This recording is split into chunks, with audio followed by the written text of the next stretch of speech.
Before we get into the episode, a quick reminder that this podcast is for informational and entertainment purposes only, and nothing should be construed as investment or legal advice. If you are enjoying Onramp media content, please like, subscribe, and share, as it goes a long way in helping others find the signal through the noise. Now for a word from Onramp. Onramp is a Bitcoin asset management platform built on multi-institution custody, leveraging our partnership with BitGo and their 10-plus year track record in securing assets, and CoinCover, the premier digital asset risk mitigation company. Onramp's multi-institution custody is a segregated, institutional-grade vault, requiring 2 of 3 institutions at any point in time to sign once a client's unique permissions have been met. At Onramp, we understand that your Bitcoin journey is a multi-generational pursuit, catalyzed by the ideals of perseverance, aspiration, and legacy.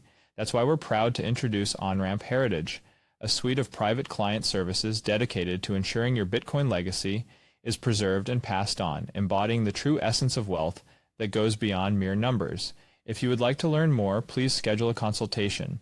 As we prepare for the Bitcoin halving and the next wave of global adoption of this nascent and growing asset class, we are halving all annual maintenance fees for clients that secure their wealth before the next Bitcoin epoch. Let's be clear, Bitcoin is an international asset. We are spending like drunken sailors. Bitcoin is the only economic entity where the supply is unaffected by the demand.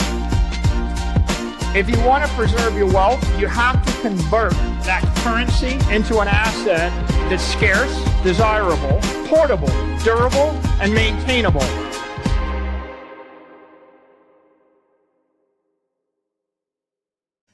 Hello, my name is Andy Edstrom, and I'm happy to welcome you to the 6th episode of Scarce Assets, the show that examines scarcity, the most fundamental driver of economics and markets, and the scarcest asset of all, which is Bitcoin. Happy to be here with my great friend and co-host Jesse Myers and our guest, the great Robert Breedlove. Now, I'm going to say a few things about Robert. I met Robert for the first time at the Bitcoin 2019 conference, which I almost can't believe was 5 years ago now. And we had a great conversation. I was immediately impressed by him. And that was at a point when he was really just starting to hit his stride. He had recently published Money, Bitcoin, and Time, and in the subsequent few years, he published several articles that are now must-read pieces for understanding Bitcoin, including both Bitcoin and the Number Zero and Masters and Slaves of Money. But he then took his scholarship to the next level when he launched the What is Money show, and it's on my personal very short list of must-listen podcasts. Now, Robert has produced fantastic collaborations with a lot of brilliant people, including Jordan Peterson and Michael Saylor. And I'm sure I'm missing some of his other great accomplishments, but I also must say that Robert has always been kind to me, and I couldn't be happier to have him on the show. So, Robert, how are you today? I am great, Andy. Thank you for that very nice introduction. Although, if my brain is not mistaken, I think we may have met before the 2019 conference. Did we really? I remember we had lunch at one point in Santa Monica. Yeah, we had lunch in Santa Monica. When was that, though? Wasn't that 2018, maybe? You might be right about that. In my mind, the first intro was at the conference, but I may have those reversed. It would not surprise me. Yeah, how far things have come in such a short period of time. A lot of water under the bridge, and I'm sure we're going to talk about some of those topics today.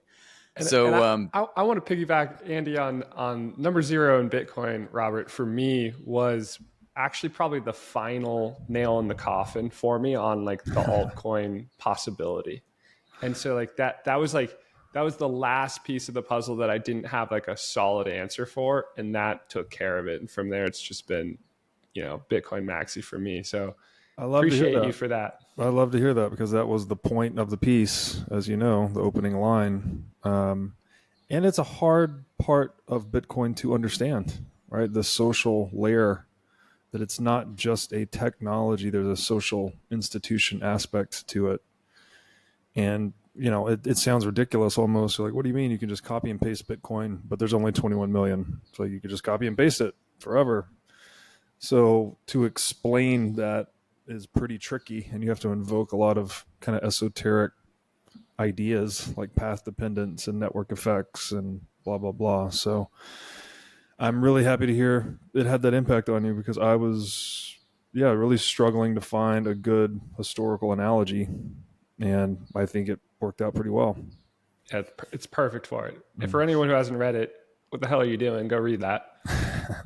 That's it. I've actually sent clients to it, because that's one of the hardest questions that I've had, attempted to have to deal with, is if you can just copy it, why can't there be, what's the difference between Bitcoin and, I don't know, Litecoin or something on that logic.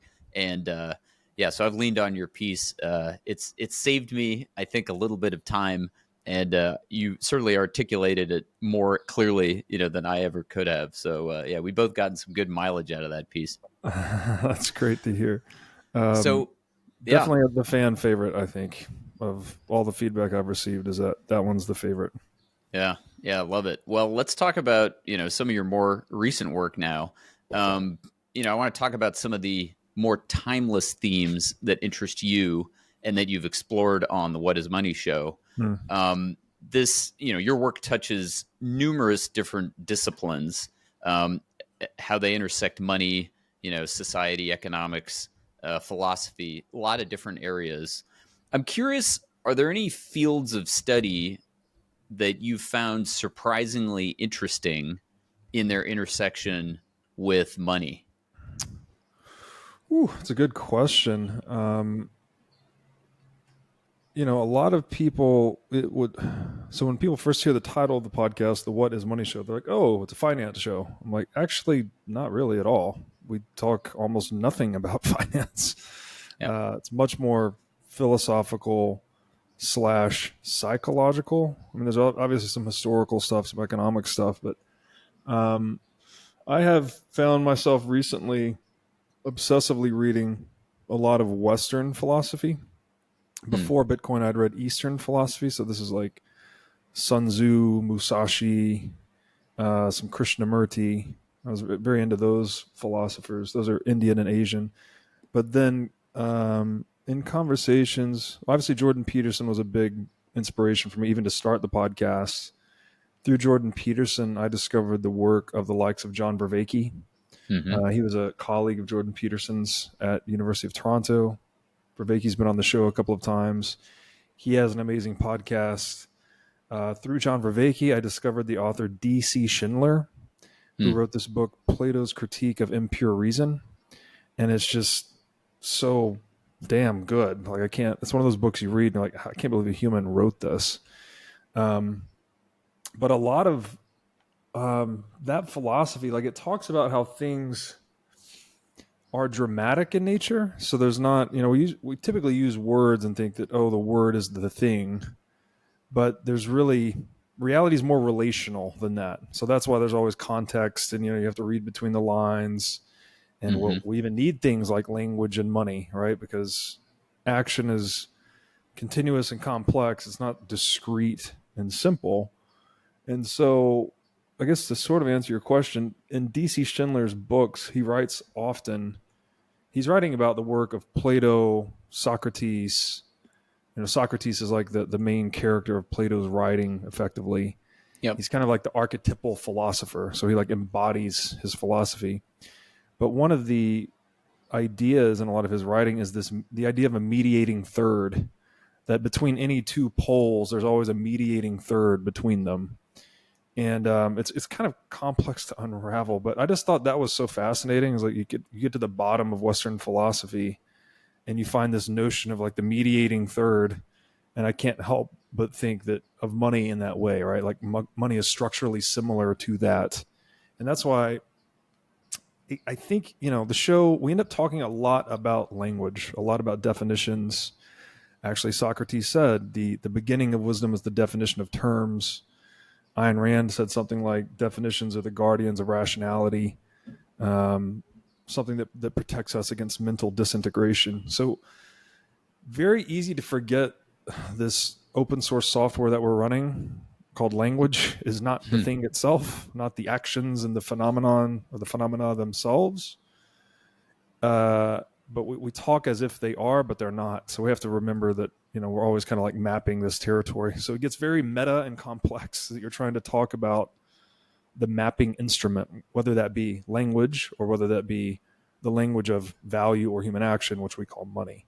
And so I think for me, that's what's really fascinating. And I think that's what a lot of people in the audience kind of sees on to. It's kind of a cerebral rabbit hole-ish podcast. Yeah, I love that. It is fascinating and surprising. It certainly was surprising to me that an exploration of what money is can cut so deeply into our understanding of the meaning of the universe, frankly. It really is quite incisive. I certainly wish I'd read more philosophy up to this point, and so I'm gonna make an effort to catch up a little bit with you in that regard. But I highly recommend the John Vervaeke episodes. I listened to both of them. I thought they were tremendous, and Thank you. Highly recommend them to watch or to listeners and viewers for sure. He's one of the best. I love the joke that Jordan Peterson is a gateway drug to John Vervaeke. Like if you think Peterson's good, then you're going to love Vervaeke. And I would argue, Vervaeke for me was a gateway drug to DC Schindler. And DC Schindler's been on Vervaeke's show, and I've read 2 of DC Schindler's books. The one I mentioned previously, Plato's Critique of Impure Reason, and then the one I read recently is The Perfection of Freedom. Whew, that's a good book too, man. Excellent. If I could speak a little bit about that. So this is a little bit off the deep end, and I might not have a full grasp of this, but it's Go fun. for it. So you pick up that book, The Perfection of Freedom. I have no idea what I'm getting into. All right, it's a 500-page philosophy book on the nature of freedom. If I may spoil the ending, it's not a fiction book. It's nonfiction philosophy. Towards the end of the book, DC Schindler, I guess, asserts that marriage actually is the ultimate form of human freedom. And now you might think that's quite paradoxical because marriage is, you're giving up your options, right? You're giving up your freedom to commit to one person, one family for life till death do you part. But an argument that he makes there, and again, I'm not going to do this justice. You really got to read the book. It's one of those books I found myself highlighting more than half the book. Like it's that good. His writing is so good. He says marriage enables 2 forms of transcendence. One is a vertical transcendence, where 2 people become one in the sacred union of marriage. So unlike a contract, like a legal contract where you and I enter into it, Andy's on one side, he's the counterparty, Robert's the other counterparty. We enter into a contract. On the other side of that contract, we're still Andy and Robert. But on the other side of the contract of marriage, you're no longer separate beings. You're literally one unit, basically. And it's until death do you part. So he gets into that as like you gain this vertical transcendence where 2 people are basically becoming one. And then it enables horizontal transcendence, which is, well, you get to have kids, right? You have the container for children, and you can be fruitful and multiply, as you might say. So marriage ends up being this like choice that you're giving up one form of choice, but you're gaining this other thing, right? You gain this union with another human, and you gain this container to have children and build a meaningful life and all of that. And so I'm reading this, and I was just thinking how private property and marriage are sort of maybe have a structural similarity, because basically private property is, well, you are wedded, the owner is wedded to their assets in a way, right? Like it's a bond between owner and asset. Now it's not exactly like marriage, because obviously you don't marry your car for life and reproduce with it or whatever. But one thing, a vertical form of transcendence that private property enables is the pricing system, so that we all kind of merge our minds into one thing, and we can see, the total supply and the total demand for any commodity in the world is just data compressed into this one market price. So you don't need to know anyone's story, anyone's business, anyone's P&L. You just see everything through the market price. And if it goes up and you're a consumer, then you're incentivized to consume less or use substitutes. If you're a producer and the price goes up, then you're incentivized to produce more. So the market price is how we're alleviating scarcity in the world, frankly, which what your guys' show is all about. And then so that would be like the vertical form of transcendence that you actually mind meld through the pricing system. And then the horizontal form of transcendence, which is we get the multiplication of capital, right? We get more quantity and quality of consumer goods, capital goods, etc. So anyways, bit off the deep end there, but it's those types of things. Like, what in the world? Studying money, you end up reading a book about Western philosophy that tells you marriage is the ultimate form of freedom, and then you're drawing parallels to private property. These are the kinds of explorations that I've been having over the years, and it's a lot of fun. That's the multidisciplinary approach that I love that you take, Robert. And my wife will be very happy to know, you're so pro marriage and believe that it enhances freedom. Love to hear that. Jesse more recently bit the bullet and has also been horizontally, I think he's going to horizontally expand, as you put it. Yes. I think that's coming up for him relatively shortly. Yep, in a couple months. So got that coming down the pike, and very excited about that. And it's very interesting to think about those themes with regard to money and regard to that question of what is money, and how you were pointing out it's about intermediaries too, because in our relationships, in our romantic relationships, we're floating around in a marketplace until we decide to commit to a single counterparty, as it were, and turn that into something else, like a life. So you're right. It's so funny that I guess you're kind of at the forefront of this, of like recognizing that explorations of Bitcoin is really an exploration of money, and an exploration of money is an exploration of the world and like human nature and the human experience, because it is ultimately the currency for how we value everything that's important to us. Bingo. So you're doing that more than anybody else, which is really awesome. Well, I mean, yeah, I thank you. I think it feels like Bitcoin's going to suck everyone into that. It's just, I've been kind of aggressively running at it, because I'm already a naturally curious person, and Bitcoin has just been this bottomless rabbit hole to just plunge and plunge and plunge. The other thing that came up for me is you and Gigi are near the bottom, but neither of you have found it, huh?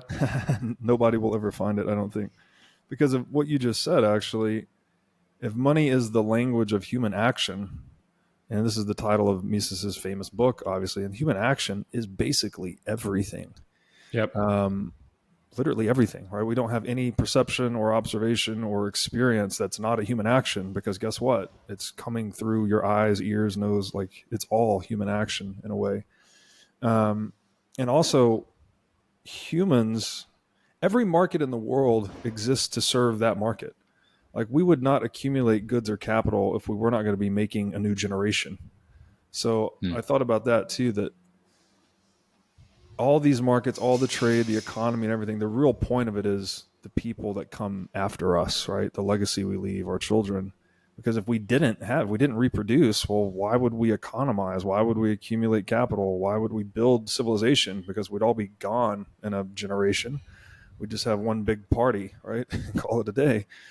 But we do all of this economization, learning, knowledge transfer for the kids, basically.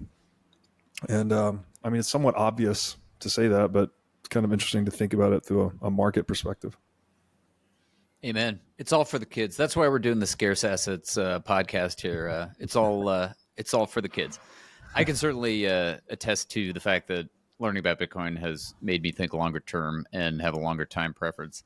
I have to say, with respect to the informational element, and the price mechanism, I always think of some chat that I saw on YouTube, Wences Casares, and he really focused on the measuring stick. I mean, he really focused on the fact that fiat money is this measuring stick that's been shifting and moving on us. And I was really not prepared to comprehend at the time, that was maybe the most important element of it. But it certainly has weighed heavier on my mind, and I'm always brought back to that moment in time. When I was exposed to the thing, wasn't quite ready for it, which of course is true about Bitcoin generally for people and how and when they fall down the rabbit hole. But we all take our own journey and our own unique path in getting there. Yeah. I have a related question for you, Robert. You may not have an answer for it, but what percentage of people do you think, so, the whole world is going to have to come to Bitcoin eventually in some capacity, but what percentage of people will really wrestle with what Bitcoin means versus just adopt it because it becomes money? Yeah, it's a great question that I don't have a good answer to, but I think we see, I guess Bitcoiners in the world today, by definition, are the early adopters, right? The first 100 million some odd people. And of that 100 million some odd people that have adopted Bitcoin, there are a small percentage that are really going down the rabbit hole, right? Either like you mentioned, Gigi, writing about it a lot, these very profound essays, or talking about it on podcasts like this. I don't know, but that alone is exciting to me, that Bitcoin can inspire that type of inquiry, that people, it's strange, isn't it? Just engaging with a new technology somehow inspires you to ask fundamental questions and lower your time preference and think more about your legacy, etc. It really calls into question how significant incentives are. Bitcoiners, we disagree about a lot of things, right? We're very disagreeable by nature. That's probably one common personality trait among Bitcoiners. But I think one thing most, if not all, Bitcoiners would agree upon is that incentives really matter, like a lot. And maybe we just haven't taken that seriously enough up until now. Obviously we use proverbial carrots and sticks to try and guide human behavior, but we haven't taken things, incentives maybe seriously enough at the institutional level, right? The fact that a central bank or fiat currency exists is a testament to that.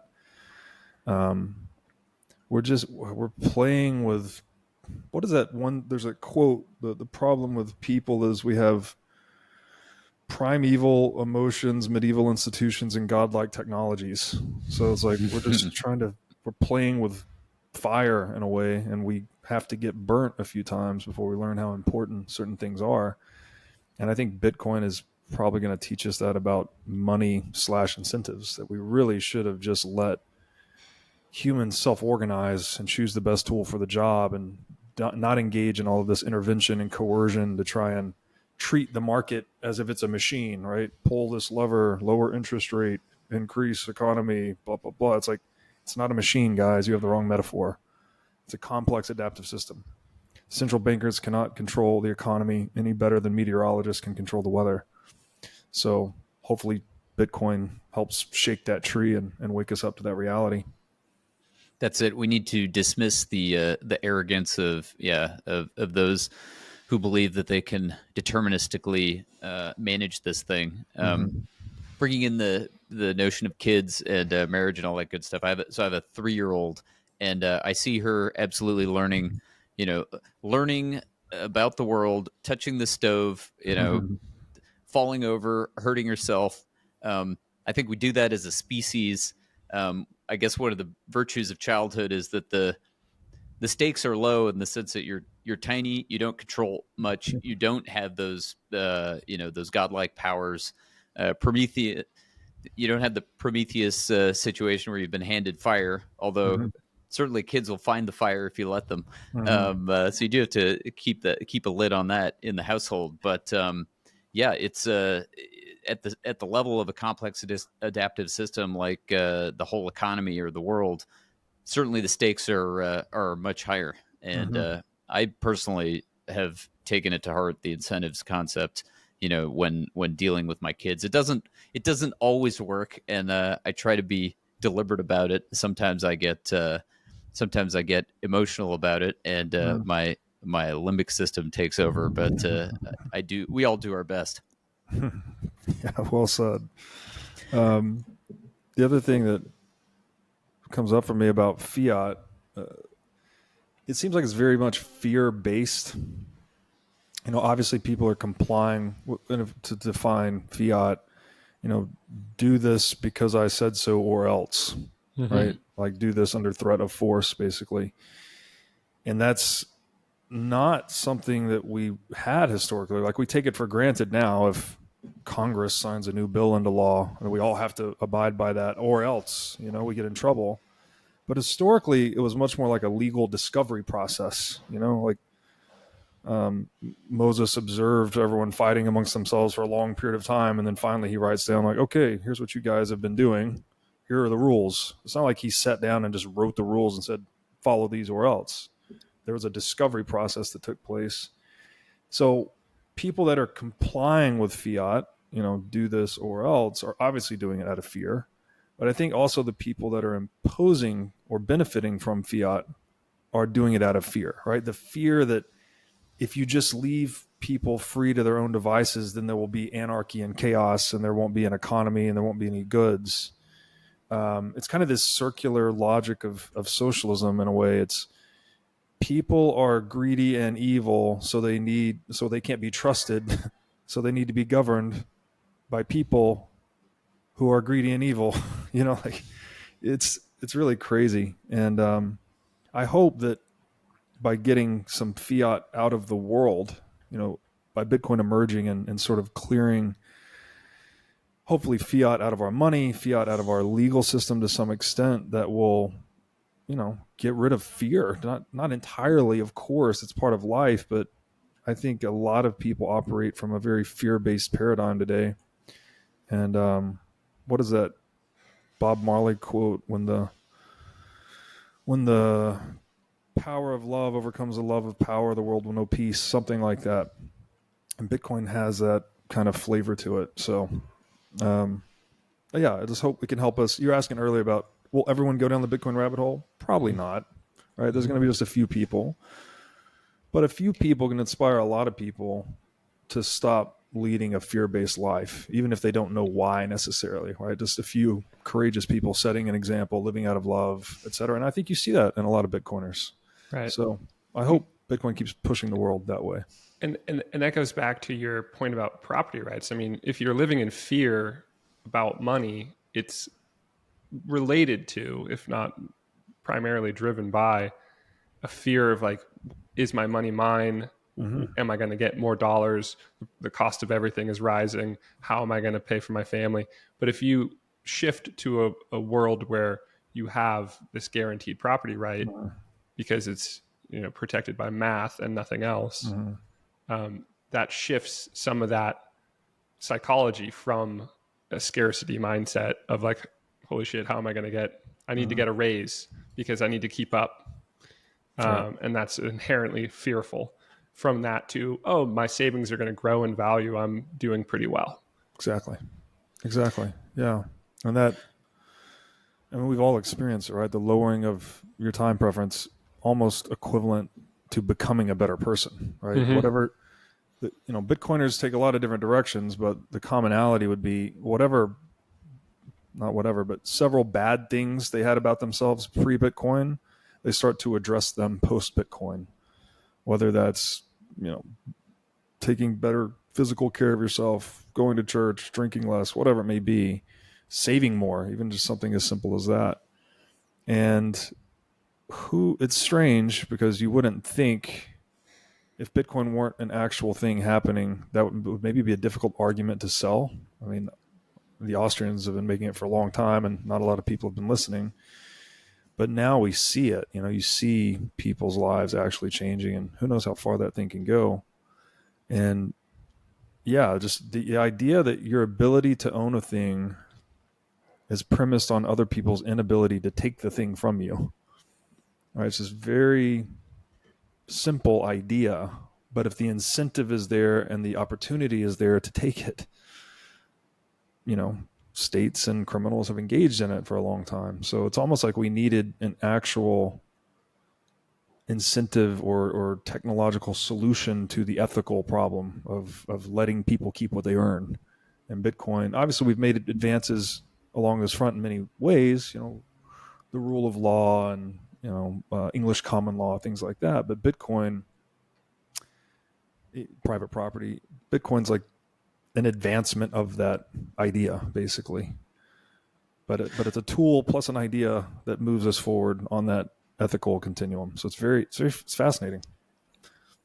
Yeah, it's got the technological element in addition with the sociological element and the philosophical and the politically scientific.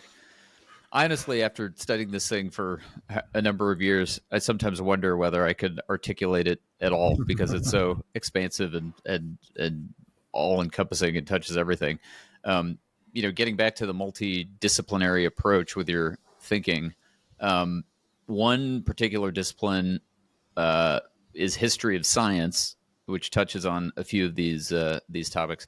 I'll say I'll never forget taking a survey course in college on the history of science, and there was one professor who that was his specialty, and unfortunately, it was a terrible, terrible class. And I think it turned me off. It turned me off to the discipline, and so it was refreshing to hear your great survey that you did with Michael Saylor, which launched the What Is Money show. Have you returned to the history of science concept recently? Does it percolate in the back of your mind? Have there been any recent touch points in that regard? First of all, the series with Saylor was remarkable.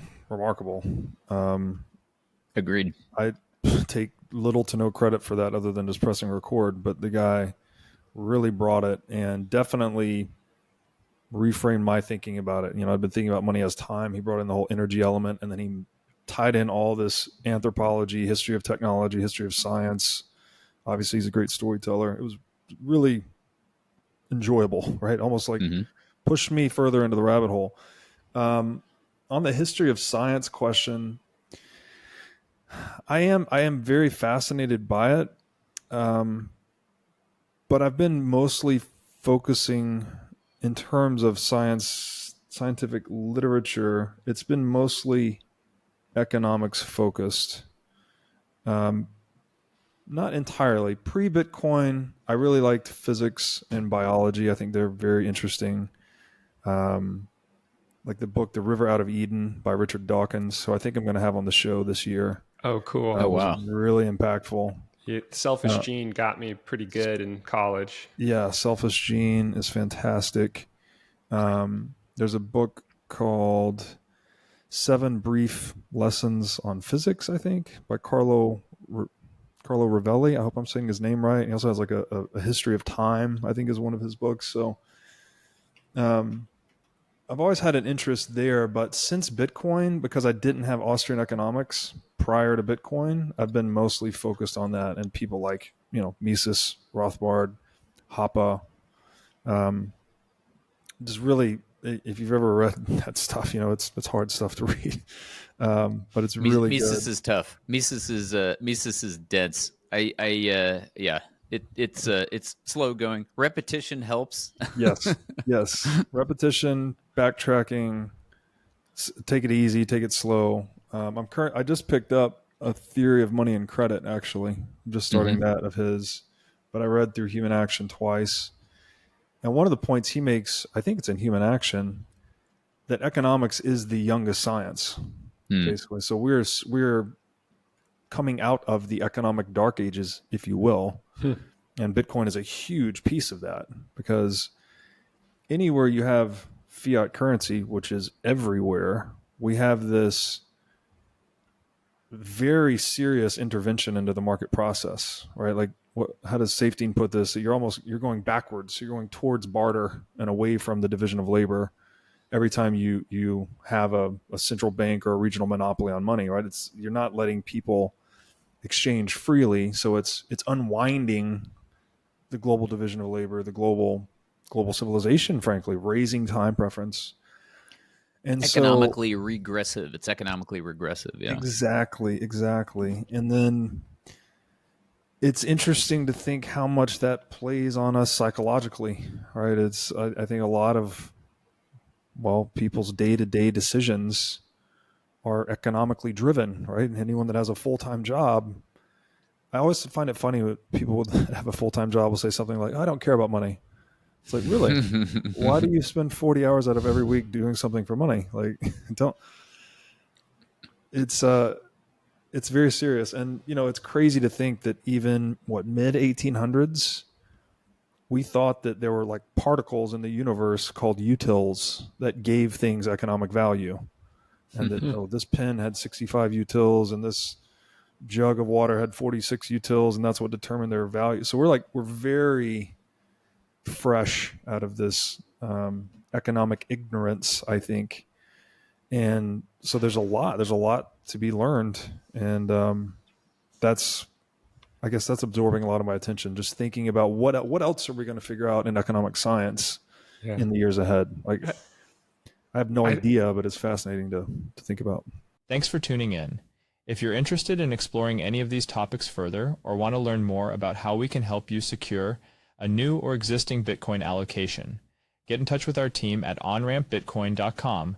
We look forward to supporting you on your Bitcoin journey. Yeah, I've been lately thinking a lot about the geocentric model of the solar system and the universe, I guess, and how in science there's so many examples like that of like leeches and bloodletting, or the four humors model of medicine, and things that we look back on as like, oh, that was dumb.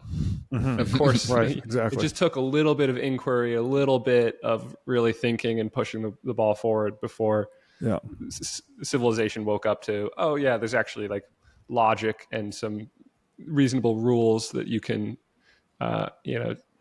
infer by studying something here. Yes. And with economics, we're still in that bloodletting leeches era. Yes. It's excellent. I mean, the metaphor bloodletting to fiat currency inflation, or the analogy, it's very close, right? You're talking about you're draining people of their actual vitality and energy when you drain their blood. And it's the same thing you're doing when you print money, right? People have actual lifeblood, purchasing power, labor stored up in that money. And when someone else is printing it, they're basically engaging in like an economic bloodletting, right? It's very similar. And I also think it's interesting that philosopher David Hume said you can't get an ought from an is, right? So he's saying you can't take a description of reality and then make a prescription about what you should do about it. This is the domain of ethics, basically, right? We kind of decide collectively what we should do about the objective, quote unquote, objective realities we face. But when you look at something like bloodletting, there's a reason we have medical ethics, right? It's like that the is of bloodletting, it kills, or it doesn't help people, let's say, get better. I'm not a doctor. I don't know. Maybe there's some weird internet conspiracies that it does. I'm just assuming that it is actually bad for you. So we decide that the is of bloodletting is not good for humans. So the ought is, let's not do that to each other, right? Let's create a system of medical ethics and stop bloodletting, guys, to kind of advance the human enterprise. And so we need an equivalent of that in the sphere of money, right? We need monetary ethics. And that's sort of like what Bitcoin is. It's just the emergence of this money that you can't economically bloodlet, or it's much more difficult to do so, at least. And it's not enough like that we all just kind of get in a big circle and say, let's not print money anymore. We've actually tried that.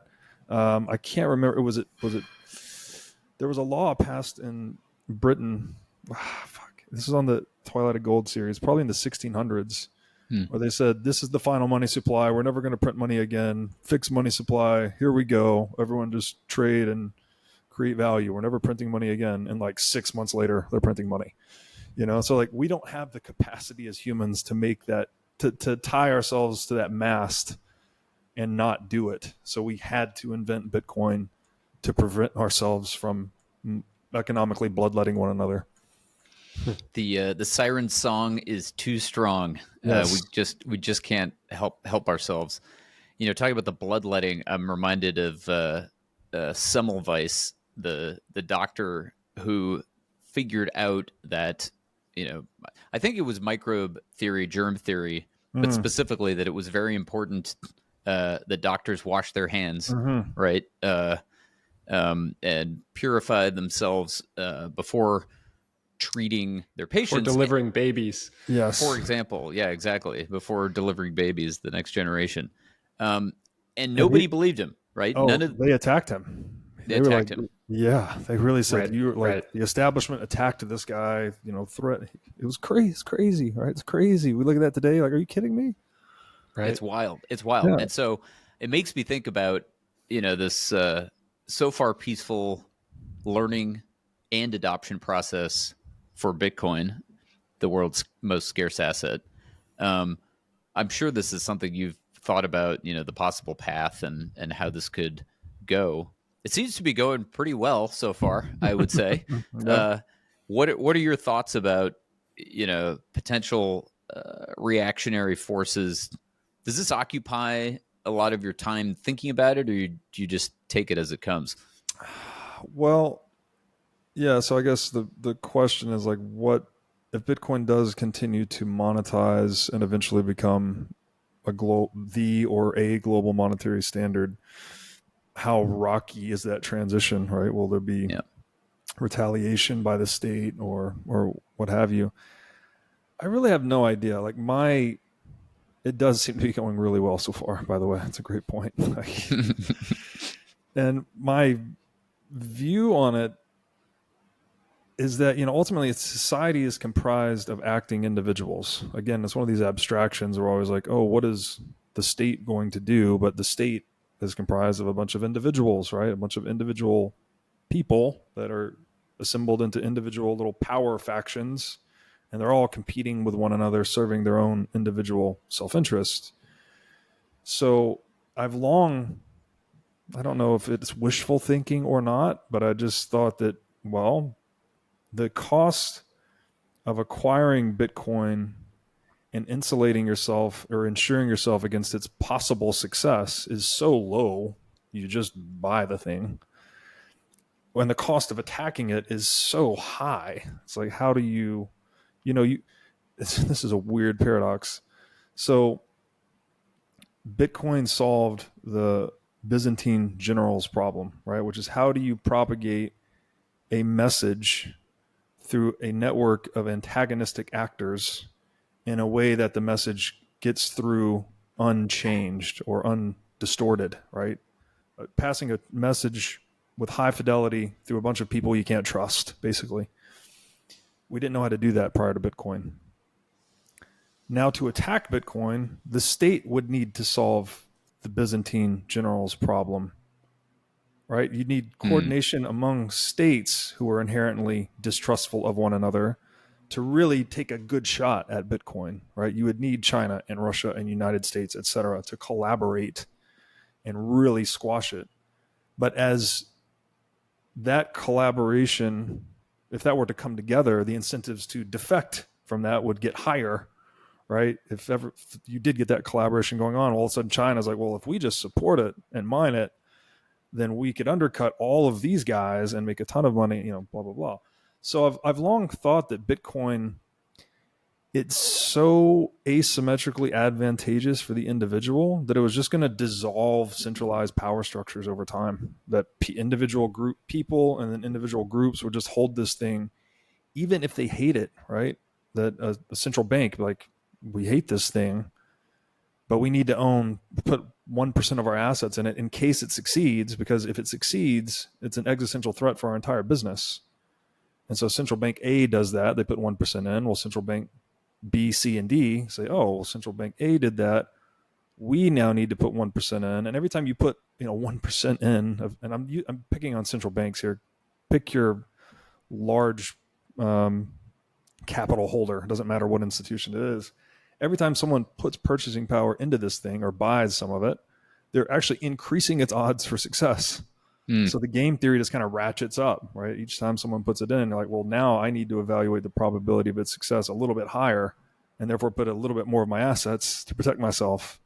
And then the sequence goes on and on and on, and you get hyper Bitcoinization. So I hope that's what happens. Might be wishful thinking. If you talk to someone like Eric Kaysen, he thinks we're all going to the gulags. Right. So who knows? It's useful to have. Overarching thought. Sorry, just to finish is like optionality. So Bitcoin's obviously a great form of optionality, but if you're concerned about the state level risk, diversify, right? Get other passports, get other residencies, et cetera, and have backup plans. Yeah, that's great advice. Really well said. I agree with you. I think that one of my favorite things about Bitcoin is the bigger and bigger or higher and higher levels that it achieves, and the larger and larger the capital bases, as you just mentioned. So for every, first it's a few cypherpunks playing around with it.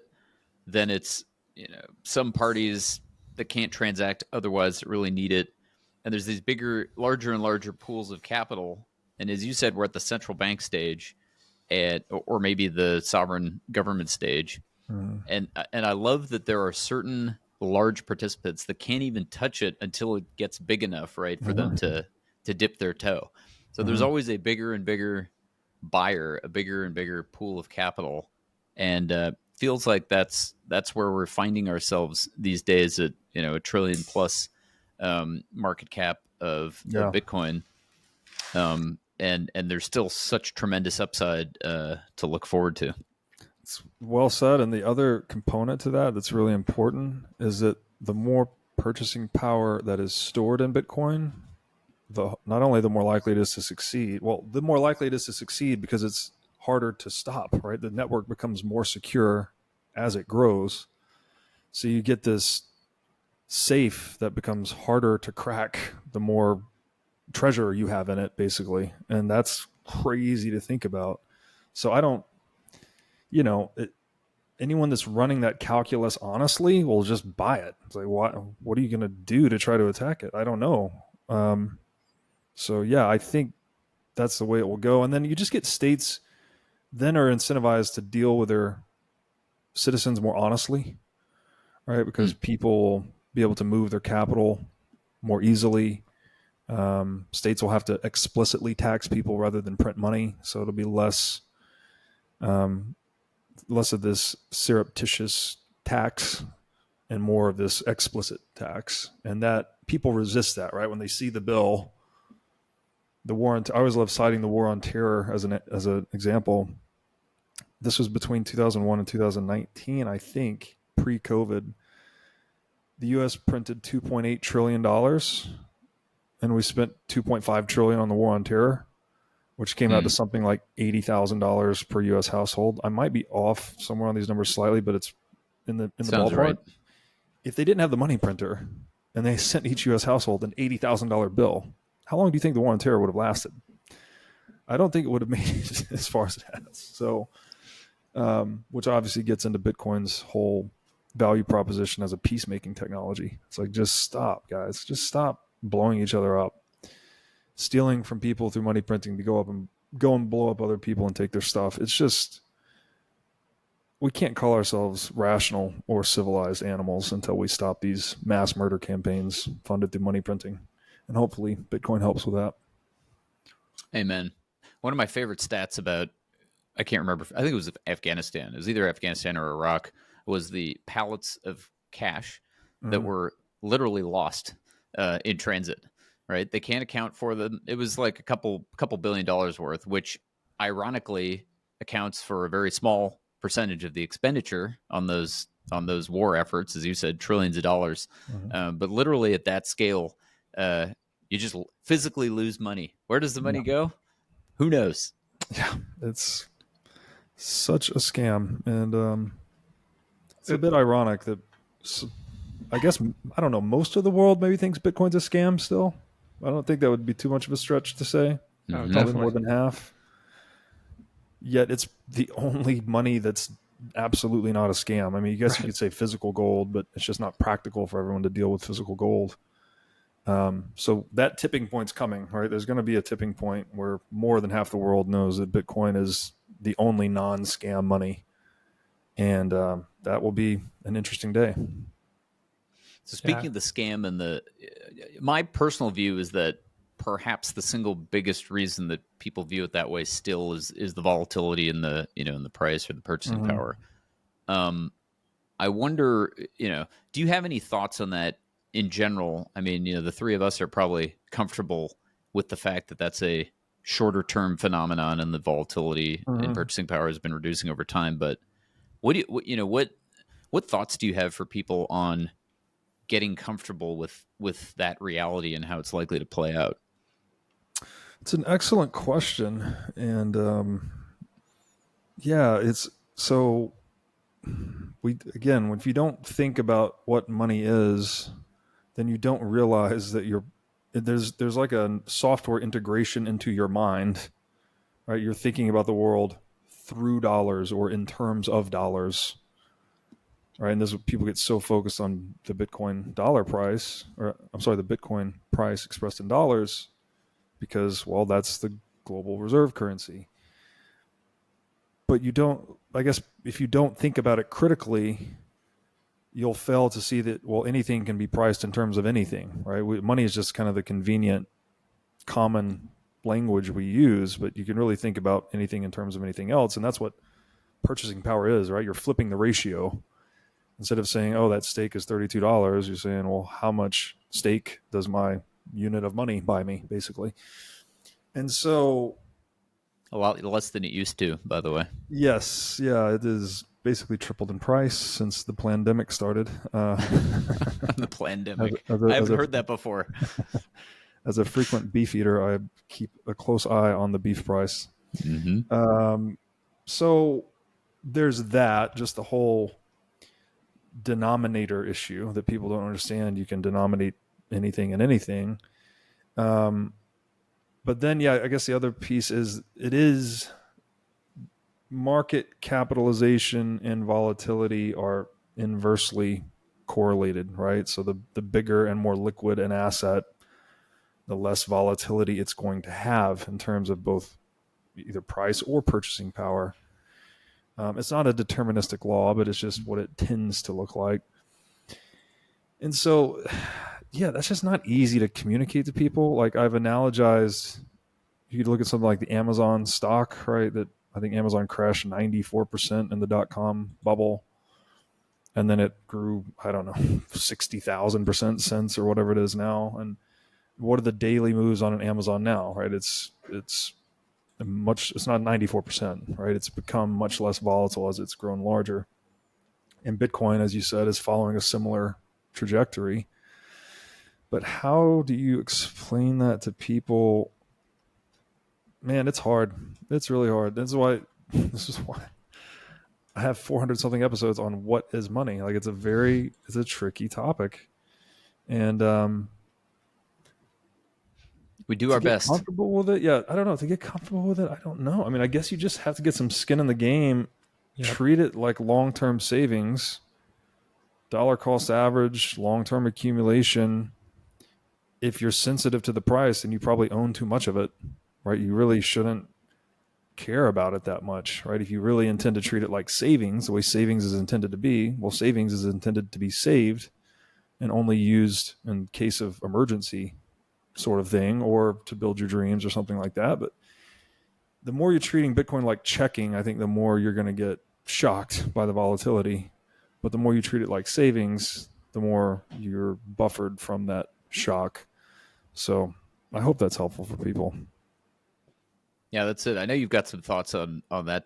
You've been communicating that, Jesse, to friends, colleagues, clients, family for a long time. How do you get them comfortable with the vol? Yeah, I mean, Robert's right. It's kind of impossible. It's an impossible question, but it's a journey that everybody has to go through.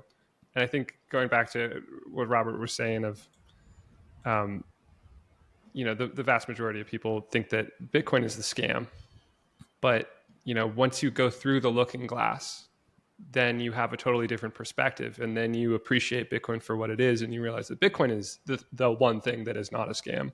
And everything on the other side of the looking glass, that was the scam.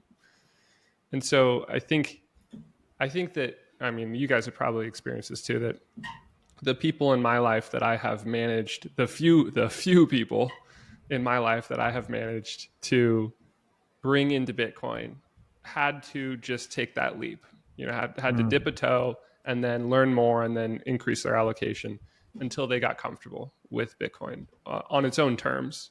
And that's just an uncomfortable and hard process. And that's part of me wondering how many people will do that. But the other reality is, like, if people choose not to make that leap, Bitcoin will make the leap for them. Bitcoin is going to keep encroaching on all territory until, pretty soon everybody's 401k is going to include Bitcoin because they have MicroStrategy in the S&P. And so it grows. That's it. Well, let's continue to look to the future a little bit.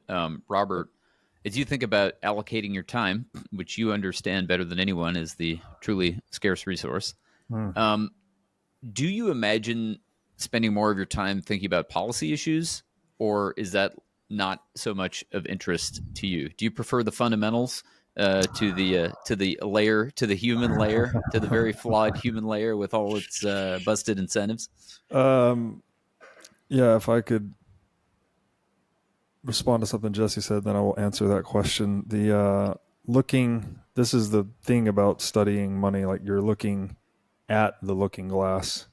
John Vervaeke actually has this great example where he's talking about human rationality. It's like whatever frame of reference you're using, it's almost implied, and you take it for granted. And he uses glasses, like eyeglasses, as an example.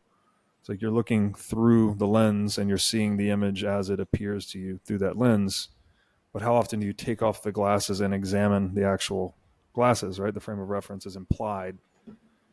And this is the thing about studying money, is like you have to do that metacognitive leap. It's like, whoa, what am I thinking through that is causing my thoughts to be distorted in a certain way? And that's the whole unplug the dollar, plug in the sats thing. And I agree. Like you can't, I don't know. It's one of those things you can't just read in a book and get it. You almost have to have some Bitcoin, basically.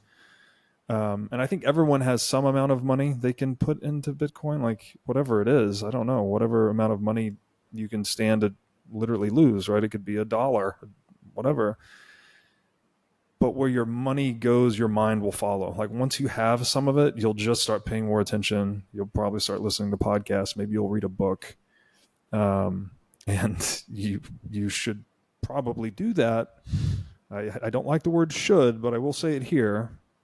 Because again, and we're talking about, again, $1 or whatever the amount of money you can totally stand to lose is. Because if you don't start learning about it, it's like you either take the orange pill or the orange suppository, as someone said, right? You can take it voluntarily now or involuntarily later.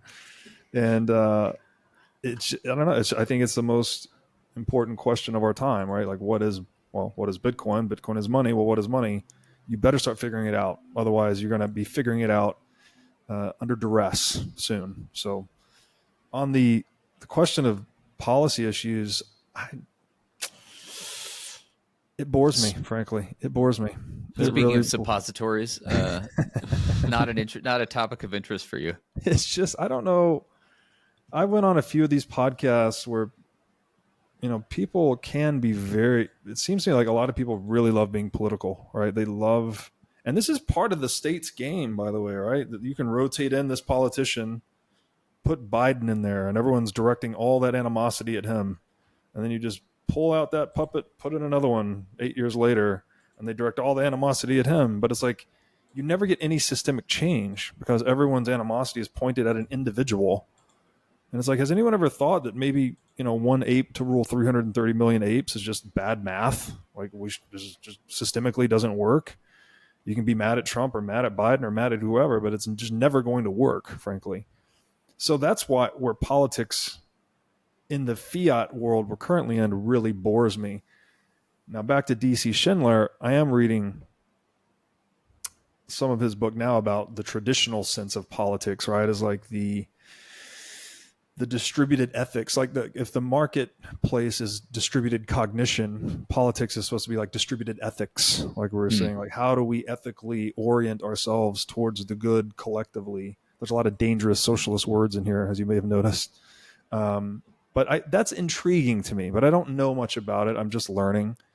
But the idea of like going to Washington or like trying to campaign for money and go fight that Leviathan in the belly just sounds horrible to me. Much more interested in being a student and being an entrepreneur. Yeah, that's probably time better spent for you. So on the entrepreneurial front, is there anything that is of interest that you want to talk about with us today? Well, the show is my main focus, and I may have some other interests coming up, but the show has been really my main focus the past 3 years, and there's a lot to it. Actually, it doesn't. I mean, well, you guys know. Setting up a studio here. I just moved to Miami, so I'm setting up a studio here in my home. So I'm going to try to do a lot more interviews in person. And there's just a lot of moving pieces. So I hope to get that really dialed in. And then maybe I'll have more to say on the entrepreneurial front after that. Well, as a fan of the show, I can attest that it shows in terms of the input to the output. It's definitely on the must listen category, and people should understand. I mean, obviously, it's like with buying Bitcoin. Like, just go try it if you haven't already. Although I suspect a large percentage of our audience will already be involved, but it does touch so many aspects. It's much broader, I would say, than almost any other Bitcoin related show out there. So thank you. Highly recommend. Well, you've been very generous with your time, Robert. Want to give you an opportunity though to touch on any topics that we haven't covered up to this point, including in addition to the What is Money show, where else can people learn more about your thoughts and find you? Sure. Well, I had a little thing I wanted to say about scarcity since this is the title of your guys' podcast. Please do. Let's do it. So, what do we think here? Most people, I guess when you use that word scarcity, I think most people think that it's just a supply thing, right? Like there's just not enough of the thing, which is sort of true in a sense, but in a strict economic sense, scarcity is not purely a function of supply, right? It's wherever demand exceeds supply. And so it's also not necessarily related to value or significance, because if you're talking about something like oxygen, right, that's very important, very essential to human life, but it's so super abundant that the supply exceeds the demand, we don't have a price for it, right? We don't have to ration it. The supply so far out exceeds the demand, it's not scarce. Whereas something unessential like the Mona Lisa painting, right, can have an extremely high price because, well, there's only one, but there's a lot of demand. So I think that's just I don't know if you guys would agree with that, but it seems like most people think it's just a supply thing, but it's not. It's supply and demand. And then we often, and Andy, you and I have talked about this a lot. In your book, I think you have 14 properties of money. Was that right? That's it. I wish there were fewer. I wish there were less of them. Well, I narrow it down to 5, right, to try and make it. And I'm lifting this from Gary North. And one of them, is divisibility, durability, recognizability, portability, and the last one's scarcity. So you might ask yourself, like, what? Why? If scarcity is, and by the way, I should have said this earlier, scarcity is the starting point of all economics, right? It's the point of all economics. It's let's collaborate so that we can create more supply per unit of effort to satisfy all that demand. Anywhere demand exceeds supply and the thing is scarce, right? So we're creating more stuff, more solutions to problems, whether this be goods, services, etc. So you might think, well, if scarcity is what we're trying to overcome in economics, why is scarcity a good property of money? It's almost like a counterintuitive thing. And maybe it's a bad word. So like a lot of people have argued that. Like it's just a bad word. It's confusing people. You could go with something like supply integrity or predictability, perhaps. But the way I like to think about it is, and Safety goes into this in his book, right? Like ultimately, and you said this earlier, it's all a function of human time, ultimately. That's the only thing that's actually practically scarce. Like if we point enough human time at anything, we can get more of the thing, right? To satisfy maybe not all the demand, but a lot of it. And so really it's our time that's scarce. And so if money is this, and obviously all goods and services require time to produce, so therefore goods and services are scarce by extension.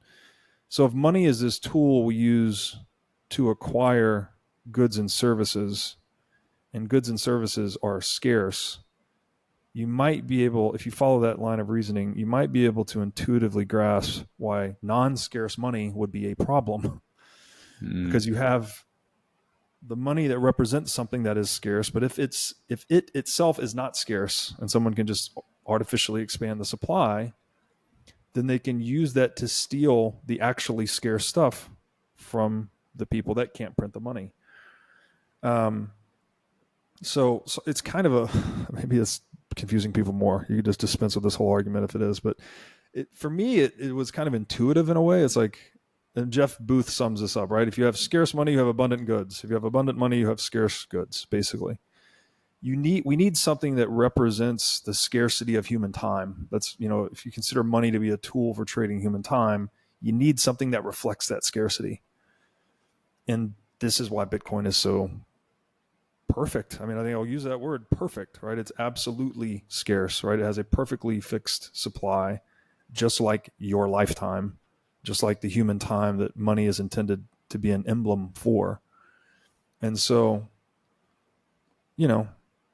Scarce Assets podcast, good name. Might be scary for some people, but scarcity is a very important topic. And if you get your cognitive grip on that, I think you'll get a cognitive grip on at least to some extent on Bitcoin. And hopefully that's really useful in your life and in your family's life and your future family's life, et cetera. Well, I love that insight, Robert. Sorry, go ahead. I cut you off, Jesse. No, that was it. That's my spiel on scarcity. I wanted to bring that one to your guys' show. It's perfect. You encapsulated it. It's exactly, that's the whole story. The whole story of Bitcoin is that, for all of our lives, we've had a form of money that is incompatible with what it represents. Bingo. And now Bitcoin is like to like with what it is intended to value, which is our time ultimately. And, and that kind of ties it back to through the looking glass analogy of everybody's been living in bizarro world, thinking that infinite Ponzi units are a fair representation, a fair measuring stick for how we value our finite time. And now you go through the looking glass and you have a different perspective that is more in tune with, the alignment of those two things. It's very well said. And here, welcome to the Bitcoin rabbit hole, right? It is radical, and you could, in many ways, I think Bitcoin is basically the invention of money, right? Or at least the invention of pure money. We've never had anything that's 100% monetary premium. It has no other use case, right? Yeah.